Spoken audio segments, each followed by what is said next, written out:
I've actually been told by my team leader at the time that I was aggressive in the workplace. We always have to be so passive just to be seen as human.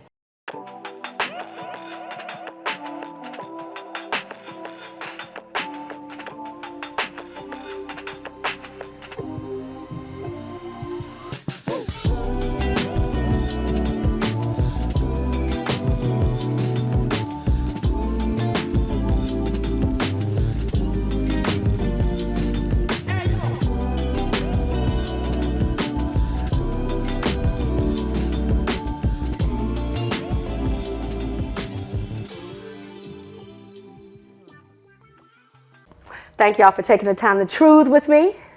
Well, we hope we can find some truth. Find some truth, yes, and to share our own truths, because that's hard, I feel like sometimes. It is. It is. So I want to ask about Black History Month. Okay.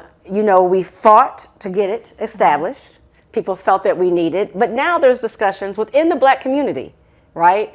That Black History Month is not good. We should abolish it. We should get rid of it.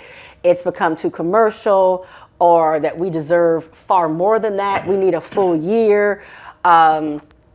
Especially now when you think about the fact that they're killing Black history being taught in schools. They're trying to erase our history. I want to know, do you think that Black History Month is still relevant and needed? You want me to answer that? I do. Well, first of all, I don't think Black history is relevant. First of all, because when you say Black history, what do you mean? African history, American Black history, American Black bourgeois history, or who are you talking about? I think what they wanted. Black history. Well, but I think that they make us feel like Black history started when we were kidnapped and brought over here to America. So it was started when we were enslaved. I think that is one of the problems people have with Black History Month. And I think what has happened over the years when Black history started, when we started talking about Black history, we were really talking about the history of Blacks in America. And somewhere along the line, Black History Month became a civil rights month. Yes. So that was what was the subject of all of the Black history ceremonies. I remember. That is very true. I was in Shreveport at the time. And this is when I really threw Black History Month out. I was the director of a legal service program, so they would always ask me to speak at these ceremonies. In the first year, so I did like everybody, you know, talked about the civil rights movement. Then it dawned on me, this is not correct. So after 2 years, I started presenting in Black History Month the story of the Black Panthers. Yes. To say that there's more to Black people in America than Martin Luther King. He was great, but we've moved away from a lot of significant Black history. Malcolm X, Stokely Carmichael. You know, Toure. there were some things that was important and that we should have been holding on to. Yeah. Because that was our strength, you know. So I was talking about, well, let's talk about the Panthers and what they did in the community. They were about the Black community, education, health, these issues that they were really into. Dealing with poverty, education, yes. Let me ask you a question. Did you learn about the Black Panthers in school, in high school, elementary school, anything? Absolutely not. I never heard, I never learned about the Black Panthers from a traditional, in traditional education. Well, then teachers, that's what I'm saying. So when I did that, the next year I didn't get invited to no You didn't get an invitation again, huh? You think they were like, no thank you, sir. I did that about 3 times. Right.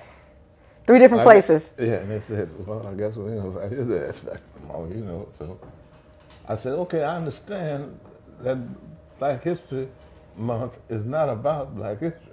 Black History Month must be about- delivered in a way that white people are comfortable with it, don't you think? And Black people. And black people. So you think black people are not comfortable I with mean, Black Panthers? I was talking to Black people, man. Yeah. That NAACP, you know, civil rights organizations, and they just consolidated their ceremonies about themselves into Black history and left out, to me, some of the most significant parts of Black history. Agreed. What do you think about why is there such a focus, and not that we don't honor and respect Dr. King, but that's the safe person and that's where we focus, like Martin Luther King and that civil rights movement, that period, because we're still fighting for civil rights today, in my opinion. Exactly. I think Martin Luther King, especially for white people, you know, he didn't rock the boat as much as a Malcolm X or the Black Panthers or some others.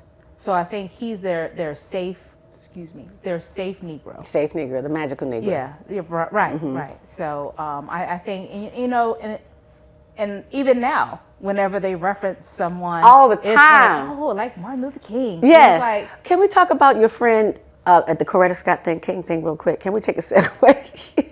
When he said she stabbed by me like Coretta, what's wrong with him? you know, I think it was interesting that he went to go find a Coretta after his situation. And right when How he had about that? already done So what that's he what- always wanted a Jackie Onassis. It seems like that's when we're relevant. That's when we're needed to save the day. Ooh, speak on that. That is so Yes. true. When they need somebody to hold him down, all of a sudden he became liking black women. Yes. Yeah, I'm not a fan. Me neither. I'm not a Me fan neither. whatsoever. Okay, so I'm sorry. I just had to deal with that Thank real you. quick. So, do you think that the focus then on just Martin Luther King has diluted what Black History Month should be? So, I think so. You know, I guess I've always had this problem in dealing with the ceremonies of celebrating black people. Even among black people, it appears that the only black people we can celebrate are those black people that's validated by white people. now you don't say the word. Now you don't say You the know what I'm word, saying? and I agree with you 1,000%. So I'm very cautious when black people tell me let's celebrate something. Are we celebrating this because you're convinced that white people have validated it, therefore we can celebrate it? And those things that they haven't validated, we gotta stay away from. So my if we, thing, if I I want to celebrate all those things they want to stay away from, right, more than what they're validated. so you want to have a Malcolm X luncheon, Yeah. Marcus Garvey. a Marcus Garvey luncheon, and how do you think that would go over? Like you said, James Baldwin. James Baldwin. That is my. You know, our classmate Jackie has to be at that one. Yes, yes, yes. So if we had a Malcolm X luncheon, do you think anybody, like even if we went, we went to Tuskegee together, if we went back to Tuskegee and said, yeah, we want to host a Malcolm X luncheon for the alumni, how do you think that would go over? Let me just honestly. Do you think we get pushed I think back? now, you mean alumni? Yeah, I'm saying if we needed the blessing of the university, so it would be, blessed by the university. I don't think so. You don't think we could do it I don't think so. because of what? Like what he said about him not being our validated hero, from white people. So who chooses our heroes? Who chooses our heroes? who chooses our heroes? Because what it sounds like you're saying to me is that we don't even feel empowered enough to choose our own heroes. We don't. That's deep.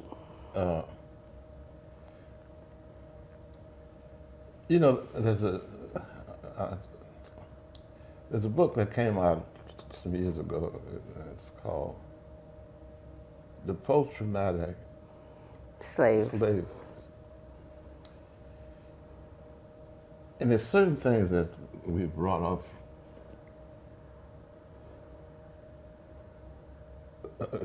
as a consequence of that trauma. Yes. And unbeknownst to us, we're still conditioned by that trauma. Yes. You know, things that young people don't understand. You know, don't look a white man straight in his eye. Don't do this. You know, there's certain things that, from slavery on up, we've been trained not to do. You can't be assertive with white people. No. Well, now you can't be assertive with black people, but, True. but we've been trained earlier. Right. Don't be assertive with white people. My whole life has been around, I am too assertive with white people. That's why I had to go to law school, because I couldn't work for white people. Yeah. I mean, I knew my nature was not to be passive about what I thought was white people. I have a dear friend who's an attorney, and he tells me the story about after years of working at a firm, he got to participate in the hiring process. And, you know, there was this black guy who, you know, came and they had like a mixer or something, and the black guy was asking great questions, you know, really insightful questions. And then later in the week when they had the download about the candidates, several of the white partners were calling this black young man aggressive. Yeah. And he was like, it was so sad because this young man was first very small in nature, right? Like a small, he said there was nothing threatening about this person, but clearly these partners felt threatened by him and said that he was assertive to the point of, aggressive, right? He's like, there was nothing aggressive about him. He was prepared. He was inquisitive. He felt that he had the right to understand certain aspects of the job. And it was so deflating for him to see behind the scenes of what happens to black people as we, you know, and very qualified. I think the brother had like graduated from Harvard or some Harvard Law School, but what happens in those scenarios? Well, Randy, I've been triggered. Let's go. Go ahead. So it's a safe space. We're truthing. So when you say aggressive in the workplace, I mean, I have, you know, someone has actually told me, and you know me. Mm-hmm. I know you, right. I'm aggressive. And so I was like. Can't even imagine that. But I see it happening all the time in workplaces all the time. Mm-hmm. To the point that I have a rule, and this is the truth. I do not get in debate anything contentious with white women because I know I will lose. I know in the workplace, you know, I will send an email and I'll have like my most calm, rational friends read it for me, go through it. I mean, I am being professional. I am outlining some stuff. I'm not being flowery like, oh my God, but I am. Yes. And they're like, okay, you're good. Right. And even when I've done that, because I matured with age, before I would have just fired off an email. Now I'm at a stage where I can wait a day or two and then I'll have people look at it. And I still, my last interaction, it was that I was being intimidating and aggressive. And so I just don't do it. Like, I'm just like, okay. Like literally how everything can burn down. Before I challenge a white woman, I can say, hey, just so you guys know, there's a fire, you know, in office 25. And if a white woman said, no, it's not, I say, okay, y'all all burn up in here. I'm not going to argue because it almost is because they're so protected. I can work better. I can do it with white men. I find that but I find that if it's me against a white woman, I am always going to lose and be seen as the aggressive one. Yes, I agree. You know, but I learned a lesson from my wife one time. I had a tendency when I was ticked off with somebody in the workplace or otherwise, I had the tendency to want to memorialize my anger in writing. Mm-hmm. So I was on the board of a bank one time, and the president and I got the thing. So I sat and wrote this letter to him. asked my wife to read it. She said, well, Ed, I'll tell you what. I said, she said, if the purpose of this letter is to change his behavior, this is not going to work. Now, if the purpose of this letter is just for you to Feel bad. tell him how you feel about it, then maybe you want to send it. It was to Frank Williams. You remember Frank Williams? Mm-hmm. Frank Williams. I said, this, oh man, I was blowing him out. Charlie said, no, you don't want to do that. So from then on, I had to start using that to control my Yes. thing. Same. Am 'Cause I it's not gonna trying to change do anything. this to change something? Or I just want them to know I'm pissed. If I'm just pissed, then let it go. But if I'm trying to change it, then you need to cool off and not be so assertive and straightforward and truthful. And truthful. Well, and that's why I started truthing, because I feel like we are always hiding our truths, because You do. even the basic, I mean, you're protecting yourself. And actually, you know, I had to study body language. I mean, that's what you're doing. When we unconsciously, we're shutting ourselves off and protecting yourself. It's actually really the anti of being aggressive. Like you're being defensive, really, almost like. And so It's that's kind of a self-defense. shame. You're doing it in self-defense. Self-defense, right. And so, And at the time, I was taking martial arts too, so I needed something to do with my hands. Mm-hmm. To not. So you were aggressive. in her mind, I could have been. yeah, in her mind, knew maybe. But it is always surprising to me how we're seen as aggressive, and so how we carrying it, you know, full circle back to the original conversation about Black History Month, how we always have to be so passive just to be seen as human. And you have to see that, for instance, when you said that, the first thing I thought about was, did she think that you was such, because you were a black woman? Or you just a co-worker? You know, this thing about black women are hysterical anyway. Yeah, they stereotype us. So that's a stereotype. Yep. So, We're always angry. It's Yes. real. Which with, I am. With some No. folks, and white people in particular. You know, so I know black women have to be,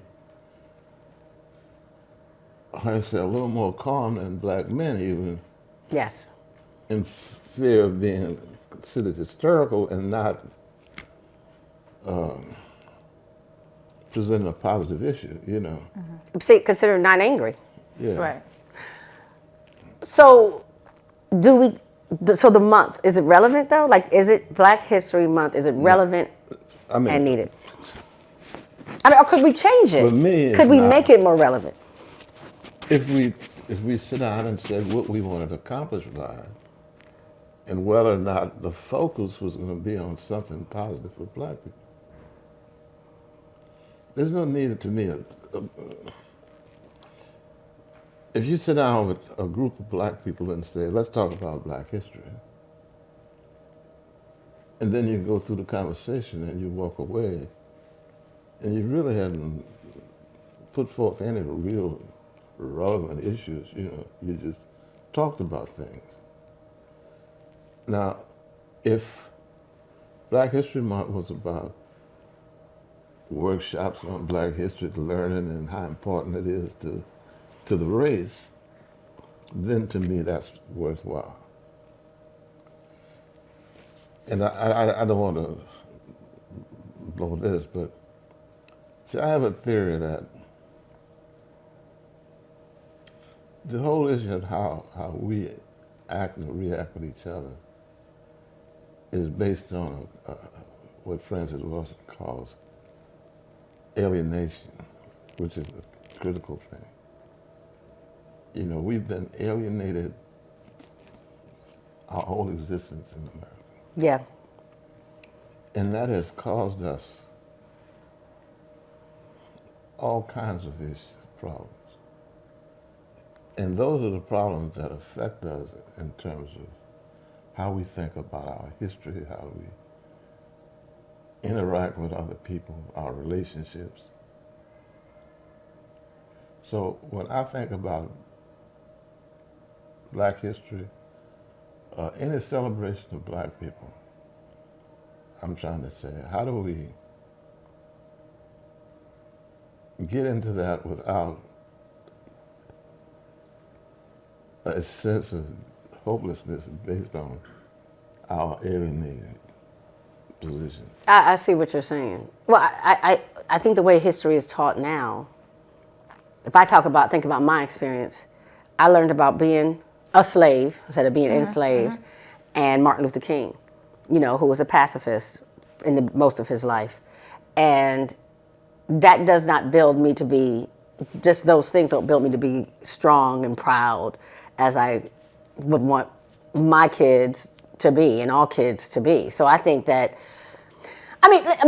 first of all, Black history should just be woven throughout American history because we're American. So it shouldn't have to be like this set off time. And it seems, it annoys me that there's American history and then everybody else has like a month or a half a month, Right, like it's not interwoven at all. It's not interwoven. Like we didn't exist. And we didn't exist. You would never know we fought in any wars. You would never know that we, helped to build this country. You would never know we existed. And so we designed DC. That we designed DC, right? And so the audacity for then us to have a month is somewhat insulting. I understand that it was a step, so I don't want to act like I'm not appreciative of it. But then at the same time, it's like, can we just get it right? Like, can we just wipe out history as we teach it, period, and teach American history as America really is, as it was, and as it, and definitely as it looks today. I totally agree. Because I think one of the things that gets me through work in difficult situations is thinking back to my mother. One of the things she would tell me was, people came before you and did this. And so when I think of that, and she'd say, you can too, because you're from, it's like you don't have, I think a lot of children or young adults or, folks our age even, they don't have that frame of reference. They don't know who they came from, or they don't see, so like in school, we only saw, white history. Yeah. So we couldn't identify with that. We couldn't say, oh, like, if you talk to a lot of white people, they love saying, oh yeah, so my people did this, or I'm half German, I'm Irish, and we did this and we did that. And then the only thing you're taught in school is you came over. I was a slave. ship. I was a slave. My people were slaves. That's it. Right. And so I think it, like you said, if we did Black history right, yes, and put Black history in American history, right, and you learned of the accomplishments, the contributions that Black people made to this country and the world. Yep. And the other thing, once you, I guess, get to be my age, you say, I remember before we were celebrating Martin Luther King's birthday, when Dell was in elementary or junior high, whatever she was in before the national celebration of Martin Luther King, I wouldn't let them go to school. My mom would Never keep me made home. perfect attendance.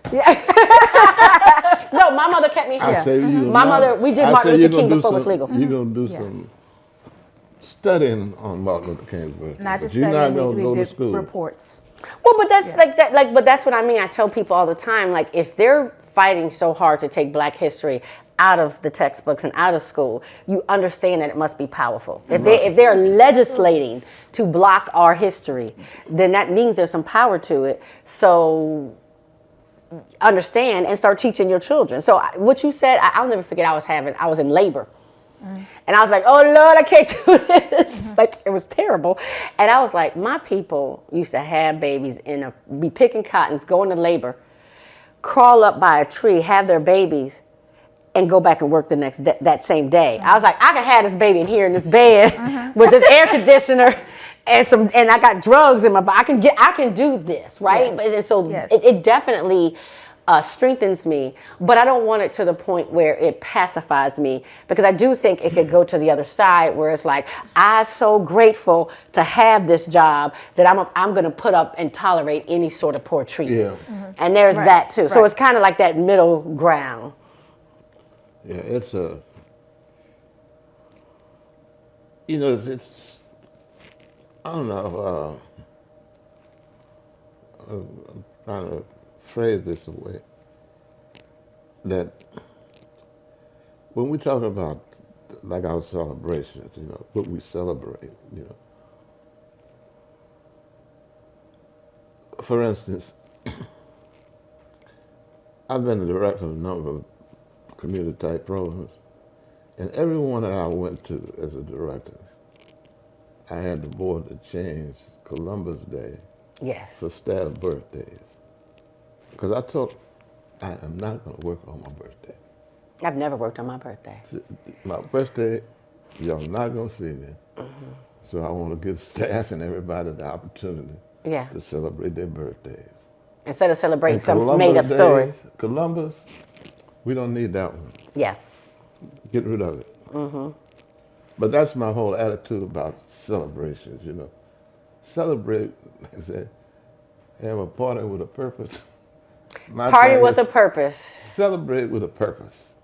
So I if we can't do see Black the History Month, purpose, it has got to be purposeful. you I can't like find that. a purpose, I ain't gonna celebrate it. What do you think? I totally agree, especially the birthday part. So we should keep, well, we can't, I guess we can't get rid of it. On the birthday part for sure. So Black History Month, we should keep it, but we should make it more purposeful and broaden it Yeah. Yes. to include our real history. Yes, and that's what we should be select striving choosing to. our own heroes. Yes. That's powerful right there, choosing our own heroes. What is brother Toot up there? Oh, Tutu, yes, Tutu. See, put him up and said, now we're gonna celebrate. Now we're gonna celebrate. Tutu. This Tutu's is the our main, the ancestor. picture of my, yeah. That's why I call him And Tutu. you look at it, you can feel it. You can feel him. Can't He you is in feel it. him? He said, I came from that. Yes. Yes. Yes. I remember I used to, when I was practicing, I used to wear this lady was made of African print tie. Yes. So I got rid of all my ties except the African print. I had about 30 of them. And one day I was in court, and the judge asked me, he said, Mr. Dixon, I noticed you wear some very colorful ties. I said, yes, Your Honor. He said, why do you wear such colorful ties? I said, you asked the wrong question. I said, I wear these ties because when I come in this courthouse, these ties represent my ancestors. And I need all of them when I come in here. I need all of them to protect me. I said, I need all of them. I know to that's come back right. in. So this is my ancestral shield. Ancestral shield. I love that.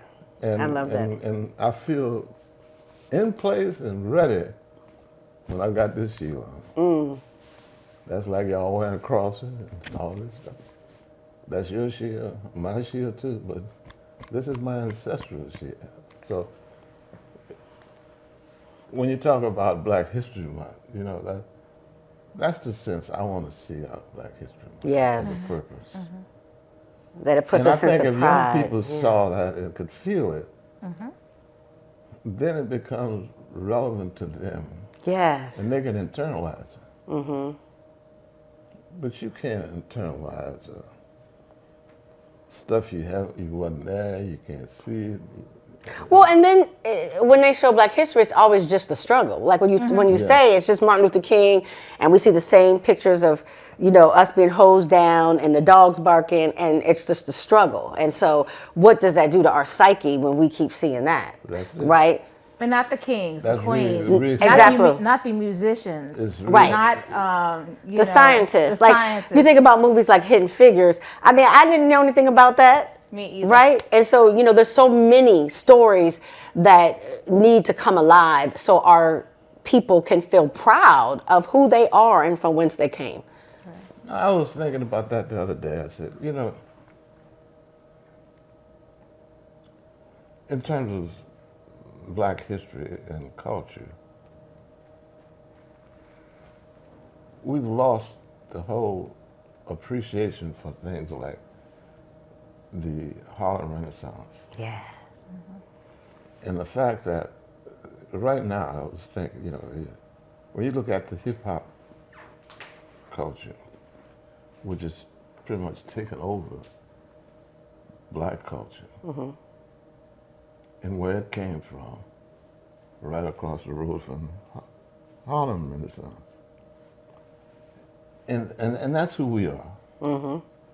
Regardless of how you put it, black people in America, in their own way, have been touched by the Harlem Renaissance and hip hop.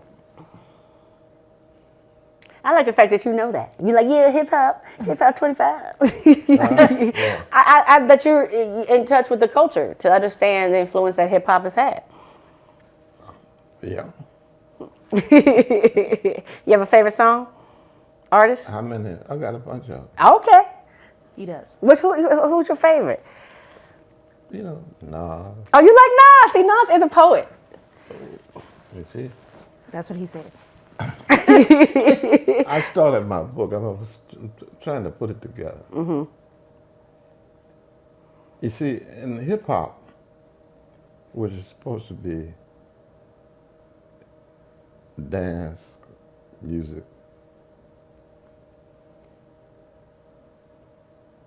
clothes, you know.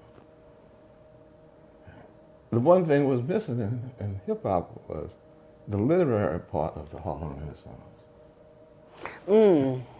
Now, rap was supposed to be the literary part. So the white folks said, when KRS-One and some folk like that were education, They were educating us, the educating people X-Clan. through hip hop, Yeah. through rap, Yeah.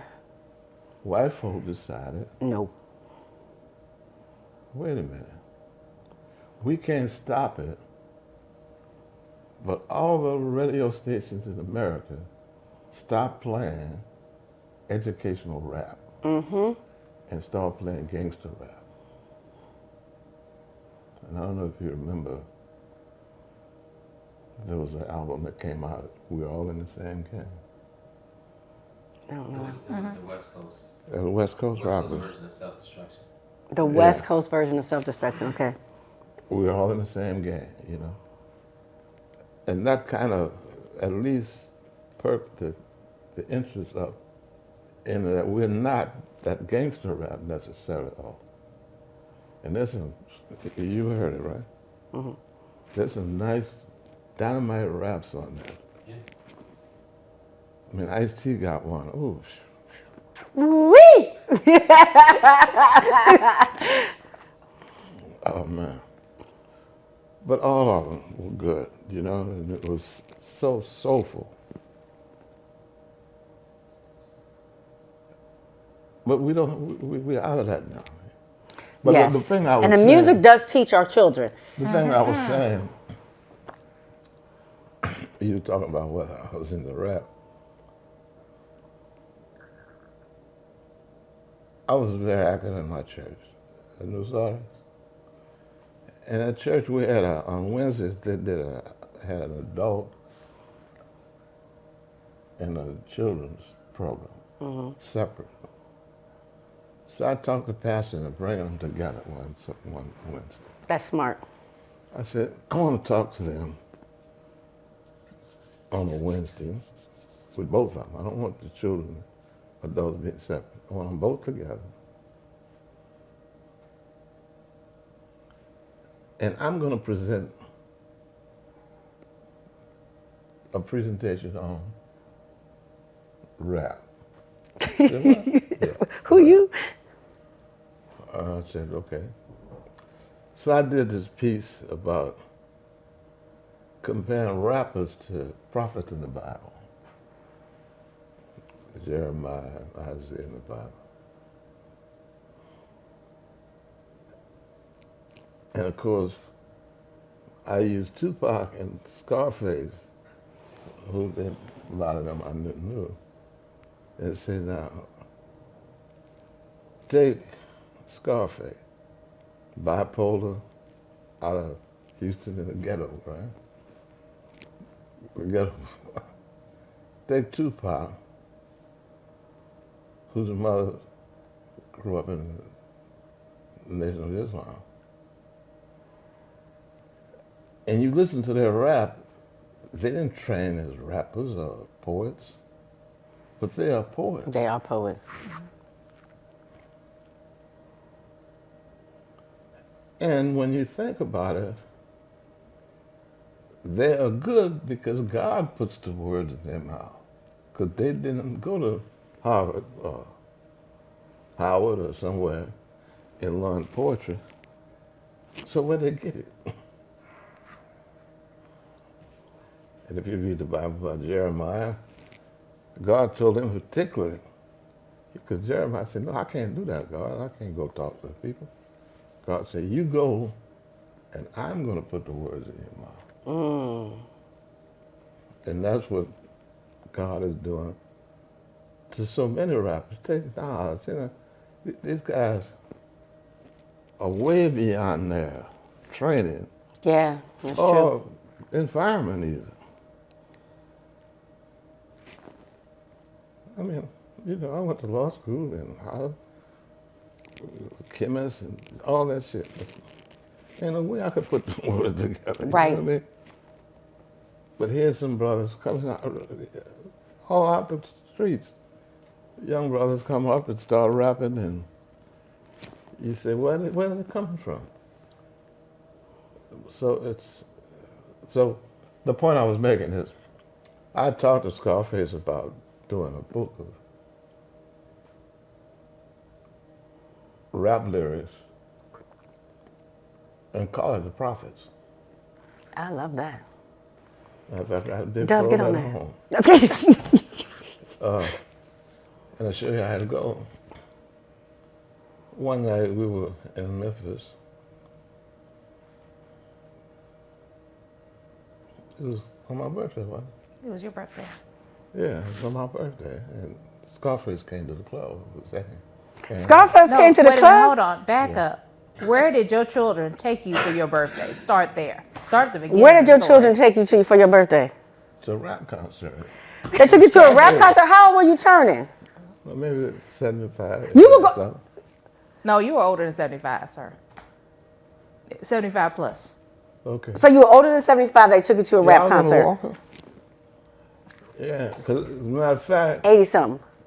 matter of fact, It was 80 something. Scarface and them was down in the you know, we were sitting upstairs. They were down in a place where they, On the stage? well, they were even Yeah. below the stage. Yeah. So I said, I can't go down there. So they said, okay. So Scarface and them said, we'll come to the club. Because I said, when I leave here, I'm going to the club. Wait, so after the concert, you were going to the club? Yeah. And you 80? You was 80 Yeah. plus. 80 plus. Okay. So we went to the club. Scarface came over.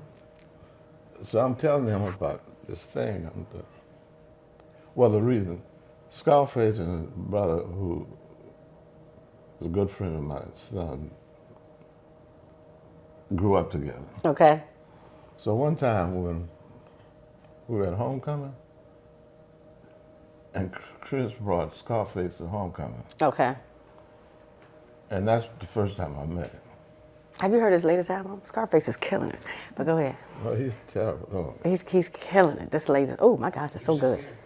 Was he just here? For Tiny Desk. He did Tiny Desk. Yes, I yes, know it yes, was yes. excellent. Yeah, I do know about Tiny Desk. Okay. Okay, so you said to Scarface. I'm sorry. Okay, So you so said, we was there.